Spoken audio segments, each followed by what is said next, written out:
William James came into the American philosophical tradition during a time period where it yearned for an intellectual voice which it could call its own. It's not that there were no other great philosophic minds present at the time of his ascension, but that no other carried within them, so genuinely, the American spirit. He spoke in a racy vernacular and with a force and directness which made his philosophy of pragmatism and reserve energy the mental correlate of the practical and strenuous Roosevelt. He was born in New York City on January 11, 1842, and though his early adolescent years were spent in American schools, he, along with his brother Henry, would be sent away to study in France. This was a choice made by their father, likely secondary to the rising tensions caused by the impending American Civil War. While here, he and Henry would eventually fall in with the works of the French psychopathologists such as Charcot.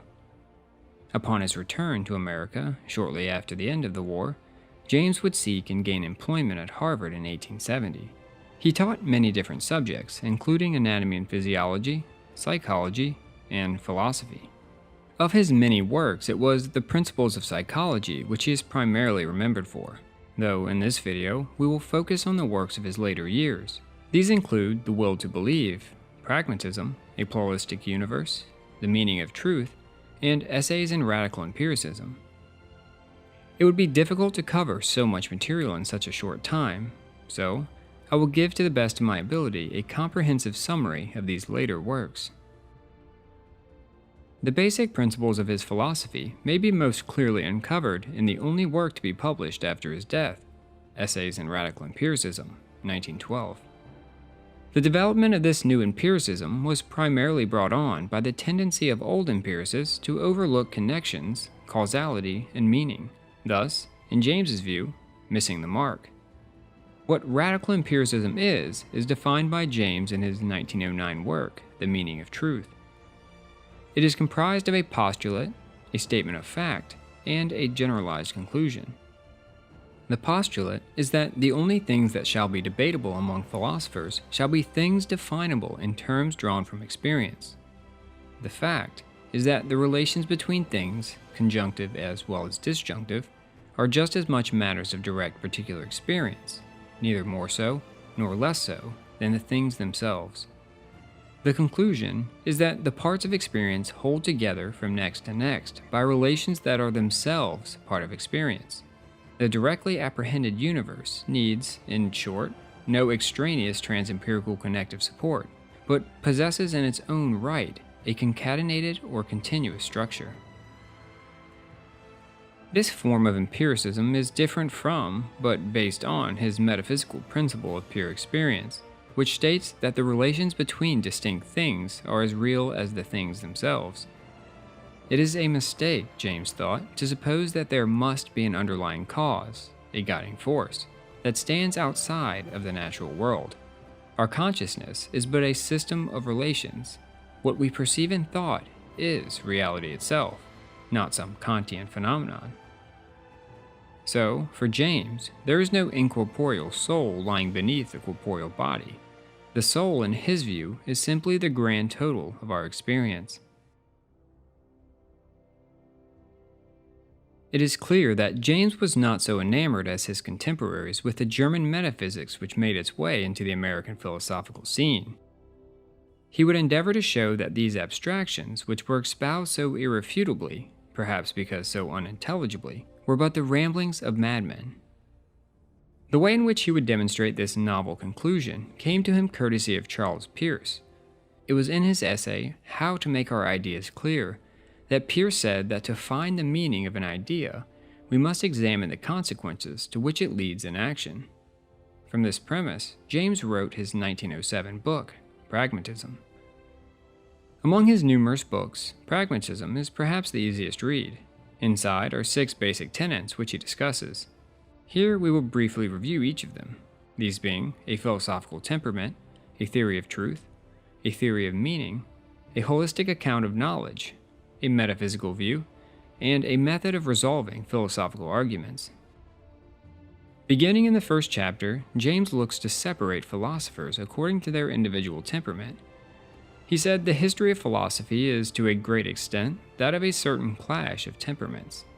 of whatever temperament a professional philosopher is, he tries, when philosophizing, to sink the fact of his temperament. He thought that philosophers are more likely to choose their beliefs based upon this individual temperament rather than objective truth or logical reasoning. He classifies them as either tough-minded or tender-minded, while the pragmatist is a sort of mediator which stands between the two. He said that the pragmatist will have a scientific loyalty to facts, as well as the old confidence in human values and the resultant spontaneity, whether of the religious or romantic type. James defined meaning as the conceivable effects of a practical kind the object may involve. This can be seen in an argument James brings up about whether or not a man chasing a squirrel around a tree, going the same way, goes around the squirrel as well. What James points out about this argument is that whether or not the man goes around the squirrel or not, there is no observable difference in their consequence, and thus have the same meaning. We must, as James so forcefully put, make the distinction of whether or not the outcome is different or the same. If we can do this, then there is no occasion for any further dispute. In Chapter 6, James uncovers his theory of truth.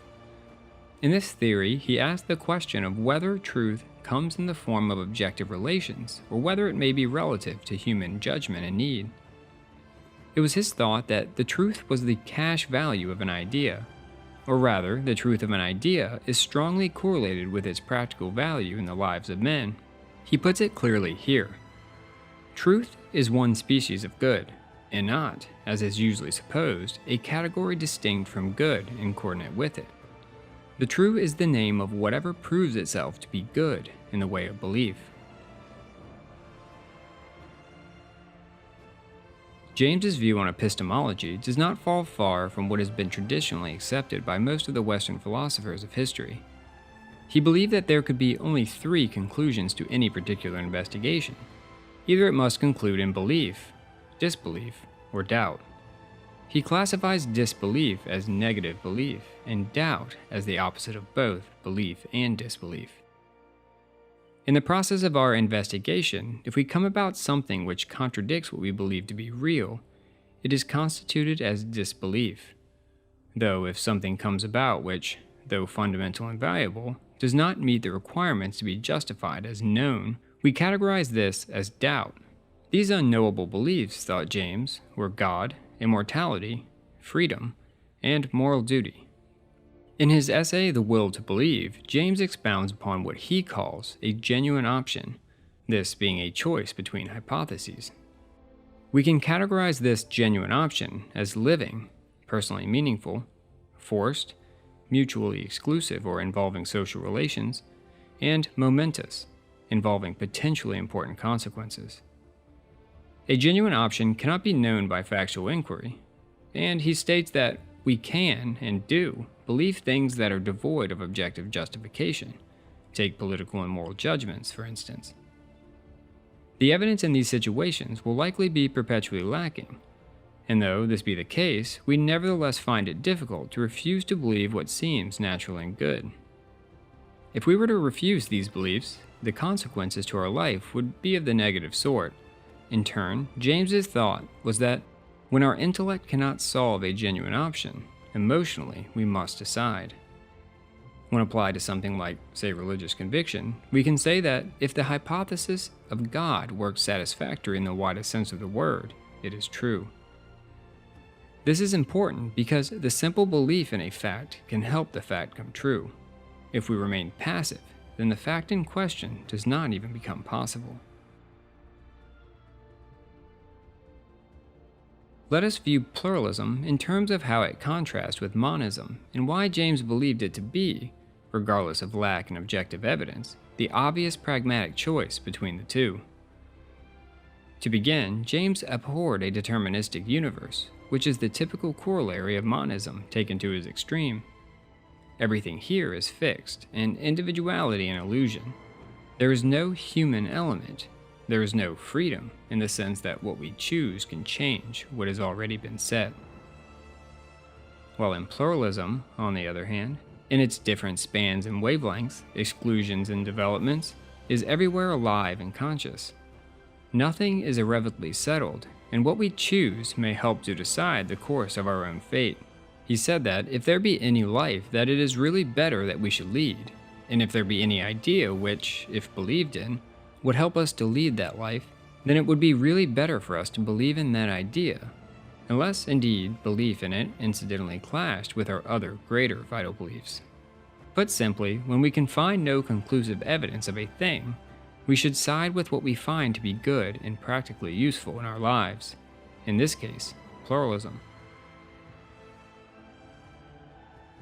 The God of James was finite in nature, one helper, primus inter pares, in the midst of all the shapers of the great world's fate. He thought that there lies beyond human experience a spiritual world, a world which, when thought of in relation to our own personal consciousness, is not so different from how our world must seem to the lesser animals. In general, he thought that religious experience points with reasonable probability to the continuity of our consciousness with a greater spiritual environment from which the ordinary prudential man is shut off.